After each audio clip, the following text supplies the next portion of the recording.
ขอบคุณพี่สาวมากนะครับเราก็เริ่มทำมานั่นนะอันนี้ปลาเค็ม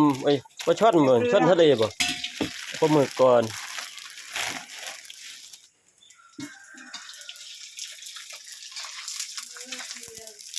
มันปุ๊บขึ้นปั๊บเลยป่ะ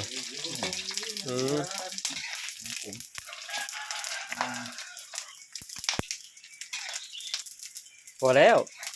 มาไปเปรี้ยอยู่นะครับถ้าคนทอดเรียบร้อยไหม้หมด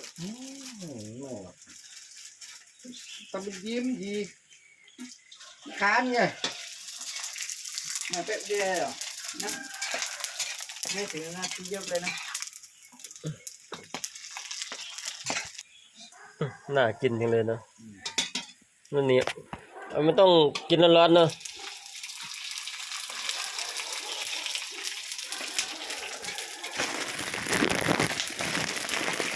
ทำเหมือนไงที่ว่าเขา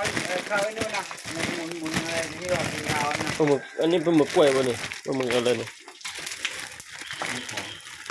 มีพร้อมป่ะเป็นกับปลาป๊อก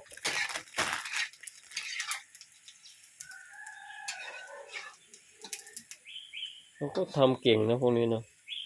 โอ้ไม่ใช่ปลาช่อนนะปลาอะไรไม่รู้นี่ทะเลป่ะช่อนเล่บ่วะ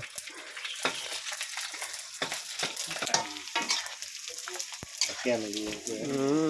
กับแก้วบองเนาะพอดีเลยเนาะข้าวเหนียวเนาะ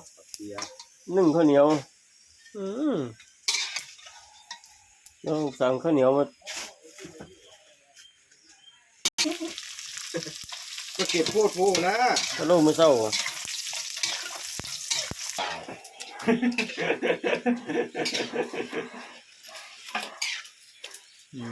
ปอดเก็บอีกแล้วเก็บไปกินบ้างดีเลยเต็มตู้เย็นหมดแล้วขอบคุณพี่สาวมากนะครับผมเก็บอย่างเดียวเก็บไม่กินเลยอ่ะ